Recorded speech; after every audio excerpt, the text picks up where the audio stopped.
In part one of The Seventh Day, Hal Holbrook and guest experts faced the issues of origins. Are we the unplanned and accidental result of evolution through natural selection? Or are we the handiwork of a supreme being? Do we owe our existence to the Aztec or Babylonian gods? Or to some alien creatures from outer space? What is the truth about our origin? When was our universe born? How did the stars find their places? Science can talk about how the universe behaves, how things take place within the universe. It cannot explain why something exists rather than nothing. By the word of the Lord were the heavens made, and all the host of them by the breath of his mouth.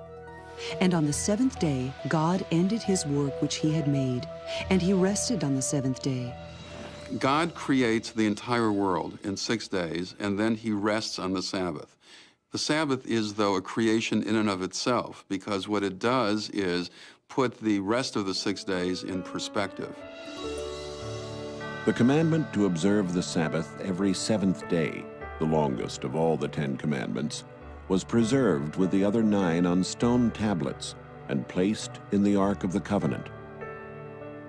Individuals today are in great need of finding a sanctuary in time, which is what the Sabbath is. Pope John Paul II, in his apostolic letter Dies Domini, suggests that the Sabbath recalls that the universe and history belong to God. In more than 100 ancient and modern languages, the seventh day of the week was named Sabbath, or its equivalent. As we increase our knowledge of the past, as we unravel its mysteries, the outlines of our history become more and more distinct. From caves and burial sites, from stony cliffs that were once cities and towns, from the wrecks and ruins of long-lost tribes and nations, there emerge new clues to broaden our understanding of the human story.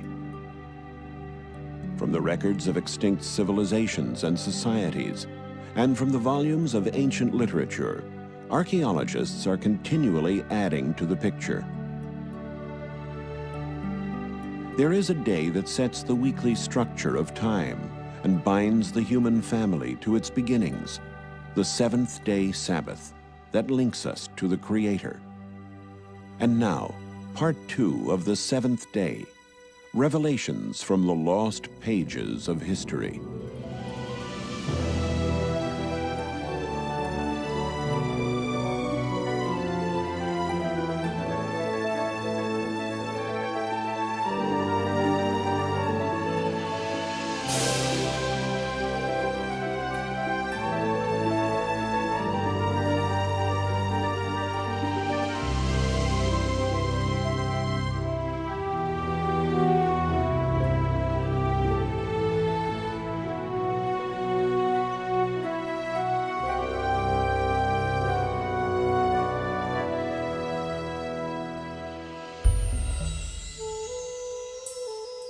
In the time when Jesus Christ walked among the Jews, it was his custom to attend the synagogue to worship and teach on the Sabbath day.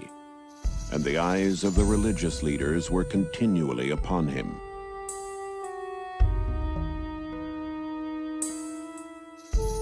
Some of the rabbis of his day argued with him over the proper way to observe the Sabbath. They waited to see if he would heal people on the holy day, so they might accuse him of breaking the Sabbath.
Hello, I'm Hal Holbrook. Welcome to part 2 of the 7th day, Revelations from the Lost Pages of History. What Jesus Christ did on that Sabbath 2,000 years ago was revolutionary indeed. By healing on that day, he won the hearts of the common people. This placed him in direct conflict with the Jewish leaders. By claiming himself to be the Lord of the Sabbath, he challenged their spiritual authority, a challenge that eventually led to his infamous trial and death on the cross.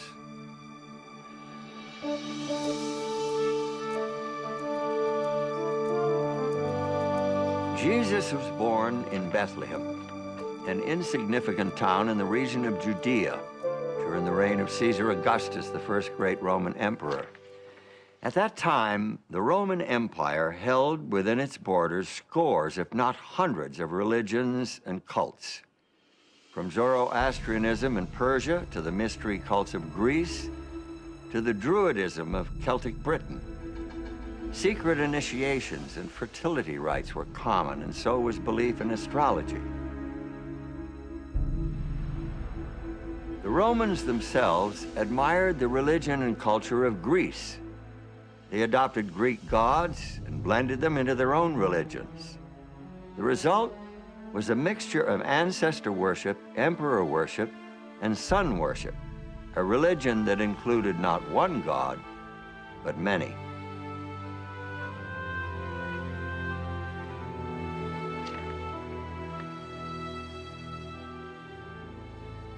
The Jews, on the other hand, worshipped only one god. Though surrounded by the images of Greek and Roman deities, they served a God they couldn't see. They had no icons or images to represent him. They had no initiations or fertility rites. Instead, they had a day that set them apart, a day without equal in any other religion, a 24-hour period devoted completely to their God. The Jews had the Sabbath. After the Exodus from Egypt, God made a covenant with Israel, and part of that covenant included the 10 Commandments with the commandment to keep the Sabbath, the 7th day of the week, as a memorial of his creation and of his redemption from Egypt. By keeping that Sabbath, which was a sign between God and Israel, they were reminded that he was their God and they were his people. You shall surely observe my Sabbaths, for this is a sign between me and you throughout your generations, that you may know that I am the Lord who sanctifies you. It's safe to assume that the Jews of the first century knew and read the 10 Commandments. The 10 Commandments told them, just as it tells us, that the Sabbath is a memorial to God's creation of the world in 6 days, and also is a memorial to the Exodus from Egypt. For Jews of the first century, the Sabbath was a time of intense spirituality. They related to God, who created the universe in 6 days and rested on the 7th, so they too rested on the 7th. As well, in Jewish liturgy, they reflected on the fact that God took them out of Egypt, so the Sabbath became for them a celebration of their freedom. Observance of the seventh-day Sabbath was the unmistakable mark of a Jew. It set him apart from everyone else. It couldn't be hidden. In the eyes of Greek and Roman observers, the Jewish observance of the Sabbath was one of the peculiarities of the Jews. Here is a people that does not work every seventh day, and the Greeks and Romans had nothing comparable to this. First century Jews took advantage of the Sabbath in that they couldn't work and instead rejoiced.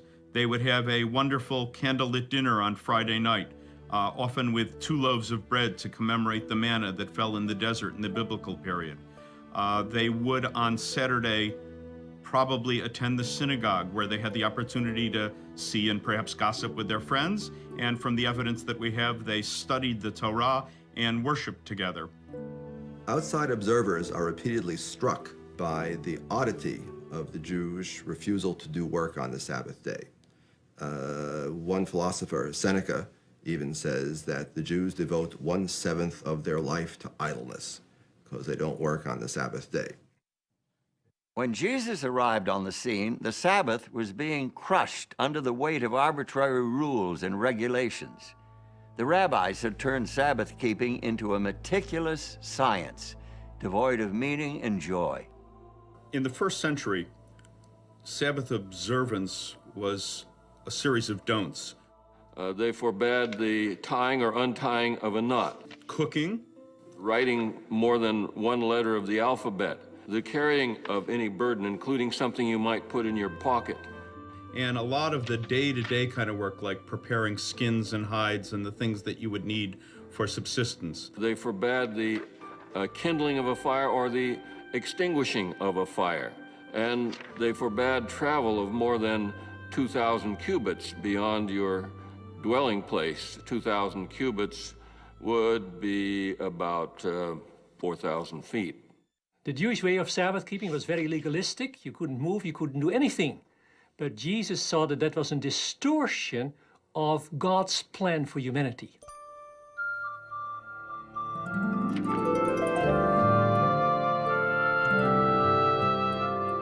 By healing the man with the withered hand, Jesus showed the true spirit of the Sabbath. He rejected the rabbis' rules. He kept the Sabbath as taught in the ancient Hebrew scriptures. According to the Gospel of Luke, it was Jesus' custom to go into the synagogue and worship on the Sabbath day. He did keep the Sabbath, but he did not keep it according to the rules laid down by the Pharisees. In fact, he said, the Sabbath was made for man and not man for the Sabbath. Whereas the Pharisees had said that the Sabbath was made only for Israel. And in fact, Israel was made for the Sabbath so that the Lord would have someone on earth to keep the Sabbath. When Jesus declared that the Sabbath was made for man, he was teaching a radical, disturbing concept. No wonder he provoked such strong opposition from the Jewish leaders.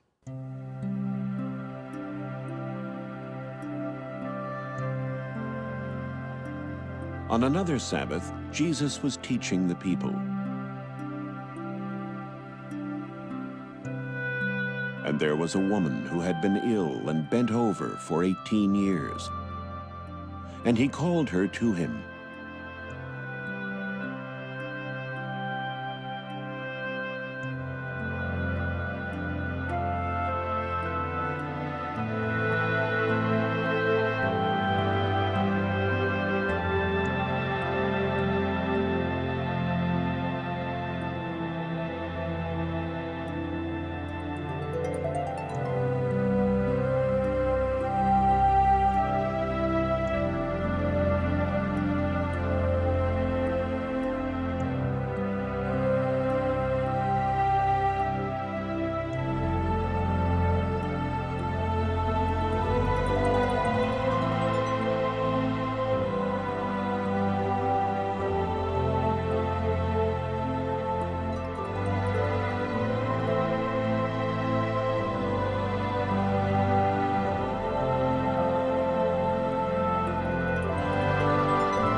Religious leaders were angry with Jesus for healing on the Sabbath, and they continued to conspire against him.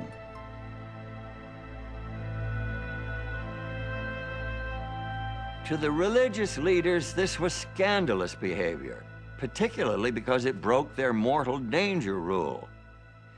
The mortal danger rule said that there were some things you could do on the Sabbath only in life or death cases. You could save someone whose life was in danger, but you could not heal a chronically ill person on the Sabbath. That would have to wait for another day. But Jesus didn't want to wait another day.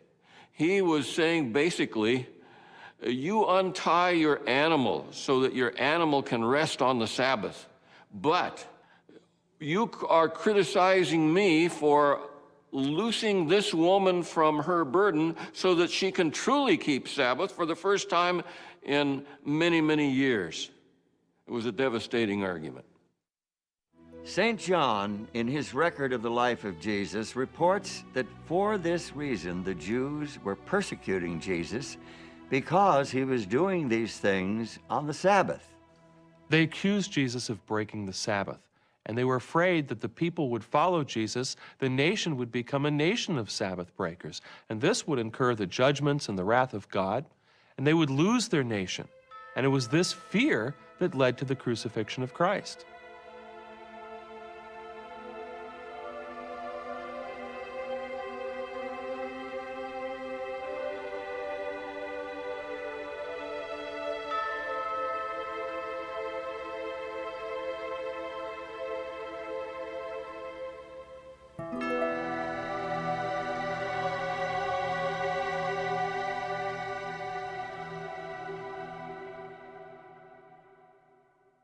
Some have suggested that the Sabbath of the Ten Commandments lost its significance with the life and death of Jesus, that somehow he did away with the Sabbath.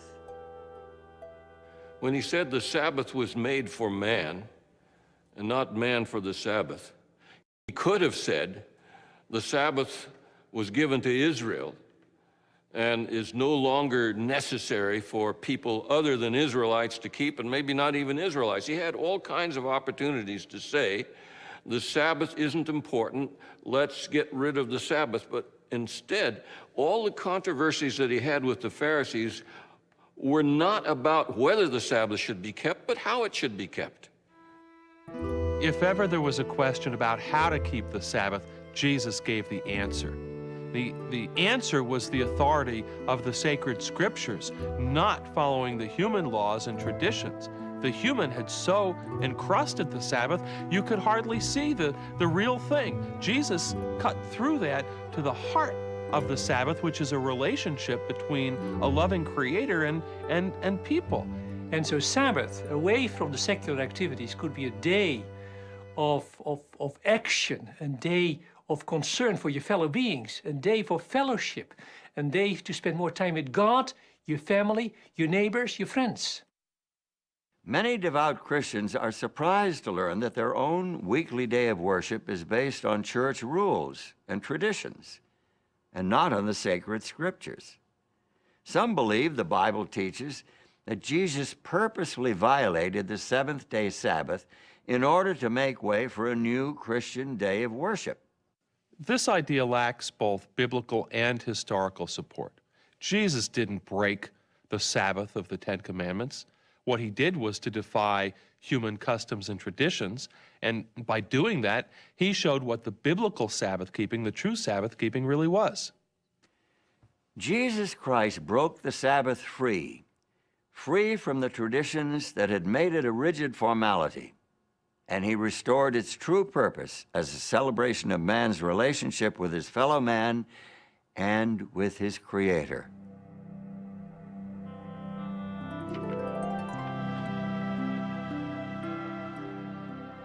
When ye therefore shall see the abomination of desolation spoken of by Daniel the prophet, let them which be in Judea flee into the mountains. But pray ye that your flight be not in the winter, neither on the Sabbath day. With those words, Jesus pointed to a frightening prediction from the Old Testament prophet Daniel. But why would he tell the people to pray that they wouldn't have to escape on the Sabbath, unless he expected them to still be keeping the Sabbath holy? In the Roman Empire in the year 66, Rome was quite unstable. That's called the year of the four emperors, and the first three did not die of natural causes. So the Jews, an eastern province of the Roman Empire, thought that this was actually a good time to take advantage of Roman instability to press forward for their own freedom from Roman oppression. The Roman general Vespasian marched against the city in an attempt to quell the uprising. Before the job was done, he became emperor in 69 AD. And his son Titus, another future emperor, took over as general of the army.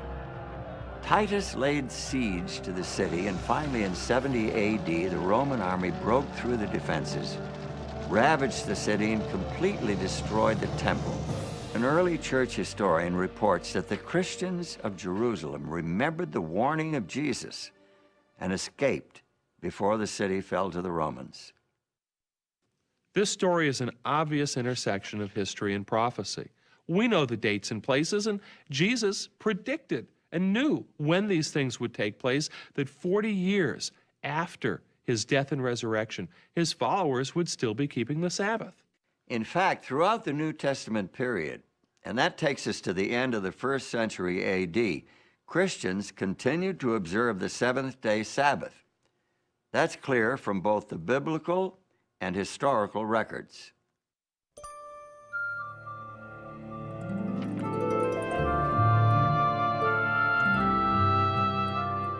The early Christians saw the relation to Judaism not as a kind of a discontinuity, but as a progression. In fact, their religion was the fulfillment of all the hopes and expectations in the Old Testament. Christians did not see themselves as a new religion. They believed that they were Jews. They were the true Israel. They were the children of Abraham. If they were Gentiles, they were the children of Abraham by faith. One thing that Jews and Christians shared was an idea that God acts in history, that he acted at Sinai, at the Exodus, at creation, and the record of those actions is in the Hebrew Scriptures. The belief in the one God, a personal God, a loving creator and relationship with his creatures, this was at the heart of both Jewish and Christian theology. It was also at the heart of the experience of Sabbath keeping for them as a relationship with a loving creator. But for Christians, the life and death of Christ added a new dimension, a new reason for Sabbath keeping. So then, there remains a Sabbath rest for the people of God. With those words, St. Paul showed that Christian faith took the Sabbath to new heights. With the death and resurrection of Jesus, Christians had a new hope, a hope of deliverance from a world of sin. And the Sabbath, originally the memorial of creation, now also commemorated salvation and the spiritual peace that it brings.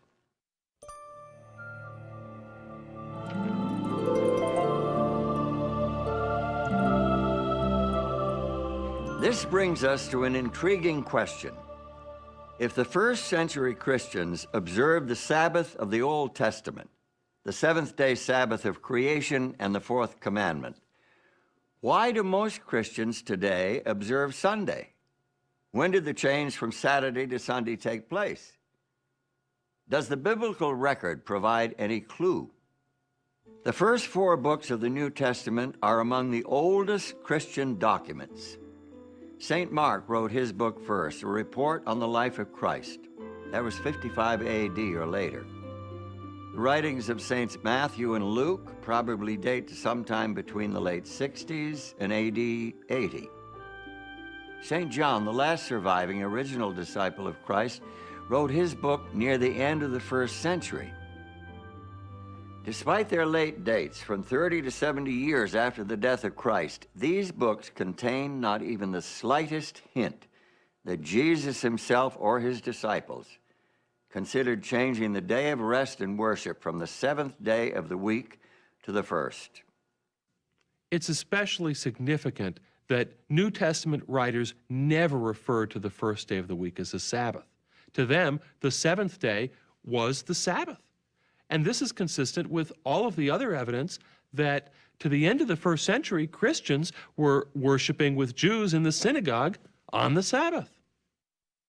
About 95 or 100 AD, a change was made in the synagogue service. The middle part of the service is known as the standing prayer, the Amidah, or the 18 benedictions, consisting of 18 short prayers or blessings of God, Thanksgiving blessings. All 18 are recited on weekdays, on Sabbaths only 7. But at this time, an additional one was added. It's known in Hebrew as the Birkat Hamanim, the blessing concerning the heretics, but it's not really a blessing. May the apostates have no hope. May the dominion of wickedness be speedily uprooted in our day. May the Nazarenes and the heretics quickly perish and not be inscribed together with the righteous. Blessed art thou, the eternal our God, who crushes the wicked. It smoked out the Christians because anyone could be asked to lead out in the recitation of this. Anybody, or everybody was supposed to say amen at the end of each one. And this made it very uncomfortable, in fact, impossible for Christians to participate in the Pharisee-led synagogue service from that time onward. The evidence of this synagogue prayer helped sharpen our picture of first-century Christians. It's clear that they were keeping the Sabbath right along with their Jewish brothers. So now the Jews were becoming less tolerant of Christians, but Christians themselves were beginning to question the value of their connection to Judaism. In the early church literature, Christians are really desperate to separate from Judaism and to distinguish themselves. As a result, there is the appearance of a great deal of anti-Judaism or anti-Semitism. Some of it is invective, nasty comments about Jews. Some of it is pushing away from what they saw as Old Testament religion. There were practical reasons for the Christians to distance themselves from the Jews. No doubt they were swept up in the current of anti-Jewish sentiment, not surprising given the level of conflict between Jews and the Roman Empire at the time. Although the Jews were scattered throughout the Mediterranean region and beyond, many of them still dreamed of a great Jewish nation and ultimate victory over their enemies. And in North Africa, around 115 AD, these dreams flared into violence. The Jews in the region of Cyrene had put a certain Andreas at their head and were destroying both the Romans and the Greeks. Many they sawed in two from the head downwards. Others they gave to the wild beasts, and still others they forced to fight as gladiators. In all, 220,000 persons perished. In Egypt, too, they perpetrated many similar outrages, and in Cyprus. Dio Cassius. A few years later, in 132, Jewish opposition to imperial authority exploded into another violent revolt. This time, it was in Jerusalem. Our ancient sources give us two reasons for the Bar Kokhba uprising. First, a prohibition by the Roman Emperor Hadrian, a prohibition against circumcision. Jews would no longer be allowed to practice circumcision. Second, the decision by the Emperor Hadrian to rebuild Jerusalem as a pagan city, the city of Aelia Capitolina. Imperial forces finally crushed the rebellion in 135. Hadrian banned Jews from Jerusalem and prohibited Sabbath keeping and other Jewish rites of religion. So there was strong anti-Jewish sentiment throughout the Roman Empire. Jews were the enemy. Christians didn't want to be associated with the Jews and thought of as the enemy. And the easy way to disassociate themselves was to renounce the Sabbath, which was a mark of Jewishness. So where and when did Christians first begin to observe an alternate day of worship? The lost pages of history lead us in a surprising direction.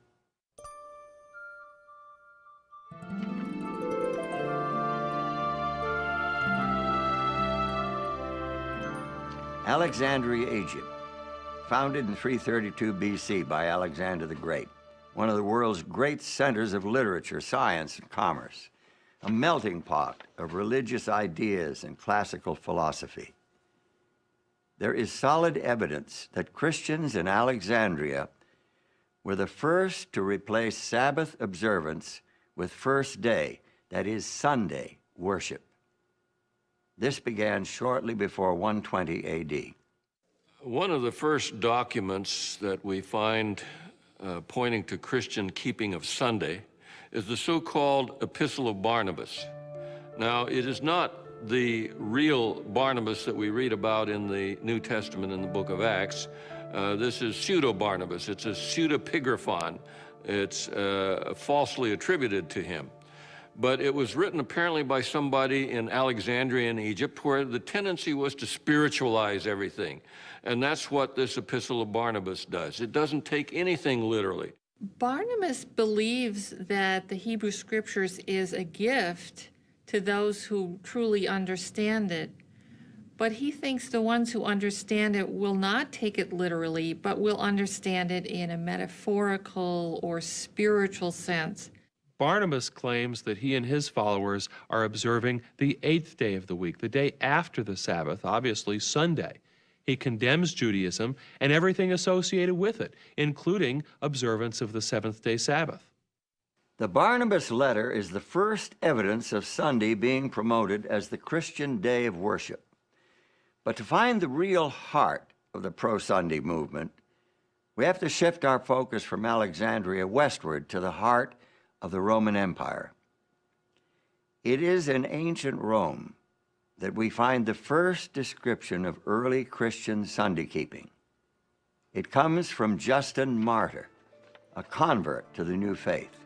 But Sunday is the day on which we all hold our common assembly, because it is the first day on which God, having wrought a change in the darkness and matter, made the world. And Jesus Christ, our Savior, on the same day, rose from the dead. Early Christian Sunday keepers needed a theological justification for keeping the first day of the week, and they found it in linking the first day to the first day of creation. In doing that, they were denying the authority of Christ, who declared himself to be Lord of the Sabbath, the seventh day of creation week.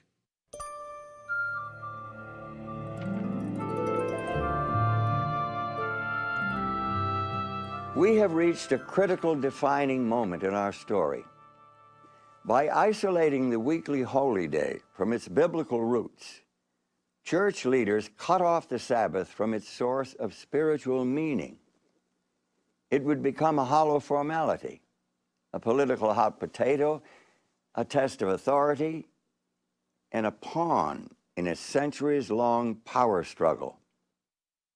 Sunday was an attractive replacement for Sabbath because Sunday was beginning to draw to itself a certain amount of aura because of new developments in the pagan religion that made Sunday the day of worshiping the sun and thinking of the sun. I suppose it was inevitable that elements of pagan worship would find their way into Christianity. Christians were, after all, a small minority in a distinctly pagan world, a world that worshiped mythical gods, dead emperors, and the invincible sun. Historians commonly date the beginning of the Roman Empire as 31 BC. That's when Octavian defeated the forces of Antony and Cleopatra and came back to Rome to rule as the first Caesar, Caesar Augustus. And it was at that time that he shipped back to Rome 2 great obelisks. One of those he set up in the Circus Maximus. You know, it was not only that it was dedicated to the sun god, but it was also a very visible sign that Rome had conquered Egypt, that the dedication on it said, Caesar Augustus dedicates this as a gift to the sun, but it also says, because Egypt has been conquered. And so the people who came to the Circus Maximus to watch the games could see not only this dedication to the sun, but also the realization that the Roman sun god had prevailed over the Egyptian sun god. Reports from the mid-1st century provide additional evidence of the popularity of sun worship. The notorious Emperor Nero commissioned a sculptor to create a statue nearly 115 feet tall, topped with the likeness of his own head in the style of the sun god. When Vespasian built his great amphitheater, which we call today the Colosseum, he took that enormous colossus is the ancient word for statue, that enormous colossus of Nero, changed the features on the face, and dedicated it to the sun god. Emperor Elagabalus was so devoted to his eastern sun god that he took the deity's name. He brought his god in the form of a black meteorite all the way from Syria to Rome and adopted an Eastern lifestyle. And so his Eastern dress and his Eastern orgies and his Eastern behavior brought Elagabalus to grief after 4 years. And even though his god was sent back, The black stone was shipped back to Syria. That sun worship continued. The ancient historian Plutarch reports how the Roman general Pompey went to the eastern Mediterranean to deal with a problem of pirates attacking commercial shipping. This is about 50 BC. Well, he conquered the pirates, captured them, brought them back to Rome. Turns out the pirates were worshipers of Mithras, the sun god. And from those pirates, the worship of Mithras became very popular in Rome, especially among the military. I think that Roman military men would find Mithras a particularly attractive divinity. He was a warrior himself, fighting for the forces of good. It was a hierarchical religion, and one could progress from grade to grade. There were 7 grades of Mithraism, much like in an army. And thirdly, it was a religion of brotherhood and fellowship. They would meet together not only to worship their God, but to eat a meal in common.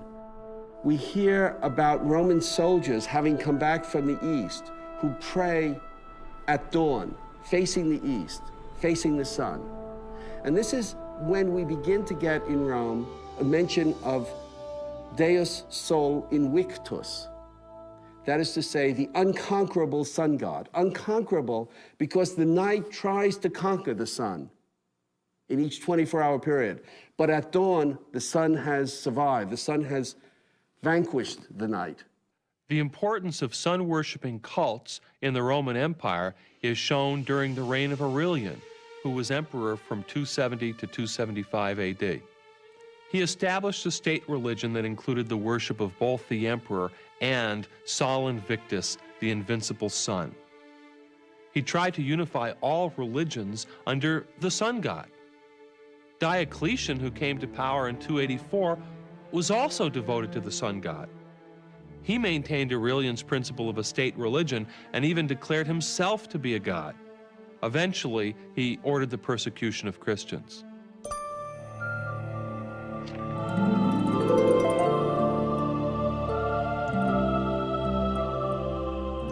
To some Christian leaders, it made sense to take advantage of the popularity of Sunday, especially since Sunday observance would make Christianity more attractive to the pagans, who already worshiped the sun on that day. For example, the Roman Emperor Constantine was, like Aurelian and Diocletian before him, a worshiper of the sun. He was the first emperor to profess belief in Christianity. It was during a crusade against his rivals that he was supposedly converted to Christianity. Sympathetic biographers claim that before a climactic battle near Rome, Constantine saw a vision of a flaming cross in the sky. He credited this vision with his subsequent victory and declared himself to be a Christian.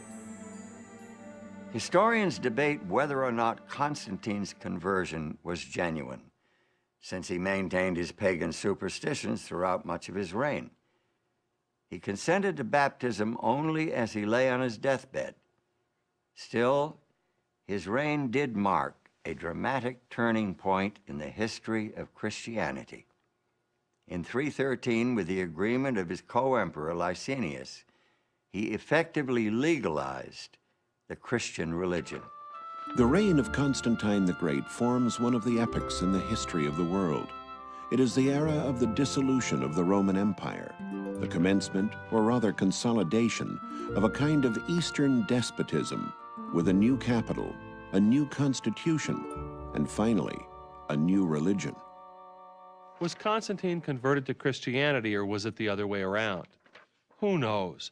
But what's important to us today is that what emerged was a different kind of church, a different kind of state. In fact, the two were so blended together, it was hard to see where one ended and the other began. It seems that Constantine's personal religion was a mixture of Mithraic sun worship and Christianity. According to his Christian biographer, Eusebius, he taught all his armies to zealously honor the Lord's Day, Sunday, referring to it as the day of light and of the sun, distinctly pagan terminology. Take a look at this passage from his famous Sunday Law of AD 321. On the venerable day of the sun, Let the magistrates and people residing in cities rest, and let all workshops be closed. In the country, however, persons engaged in agriculture may freely and lawfully continue their pursuits. The first law requiring people to celebrate on Sunday and rest on Sunday was a law promulgated by the Emperor Constantine in the year 321. And he does it without any reference to Christian theology or Christian ideas. He says to abstain from labor on the venerable day of the sun, which is an allusion to the fact that sun was becoming more and more the object of worship.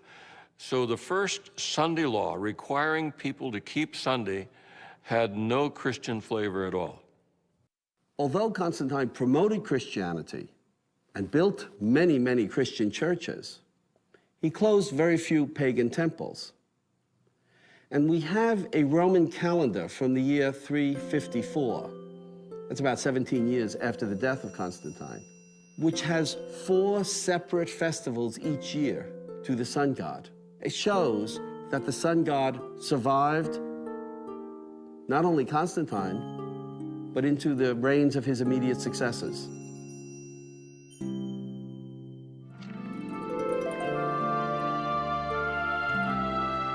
Did Constantine's Sunday law settle the Saturday-Sunday issue? Not according to the records from the ancient city of Laodicea, where church leaders met near the middle of the 4th century. The church council at Laodicea dealt specifically with the issue of what scriptures, if any, should be read at Sabbath services. The Gospels are to be read on the Sabbath, that is, Saturday, with the other scriptures. The fact that the council addressed this issue is irrefutable proof that Christian church members were still attending worship services on the seventh-day Sabbath. Remember, this is more than 300 years after Christ. But there's more. Christians must not Judaize by resting on the Sabbath, but must work on that day, rather honoring the Lord's Day, and if they can, resting then as Christians. But if any shall be found to be Judaizers, let them be anathema from Christ. What did the council mean by Judaizers? Judaizers were those Christians who did not work on Sabbath, like the Jews. Church leaders wanted everyone to work on Sabbath and to refrain from work on the first day of the week, which they now called the Lord's Day. And this was consistent with the Sunday law enacted by the Emperor Constantine. In spite of the popularity of sun worship and the Sunday laws of emperors, many Christians continued to worship on the seventh-day Sabbath. In fact, Christian churches that abandoned the Sabbath were in the minority. For although almost all churches throughout the world celebrate the sacred mysteries on the Sabbath of every week, yet the Christians of Alexandria and at Rome, on account of some ancient tradition, have ceased to do this. Without question, Christians were still observing the seventh-day Sabbath clear down in the second half of the 4th century. In spite of theological arguments, anti-Jewish prejudice, and the decree of an emperor, the Sabbath of the Creator was not dead.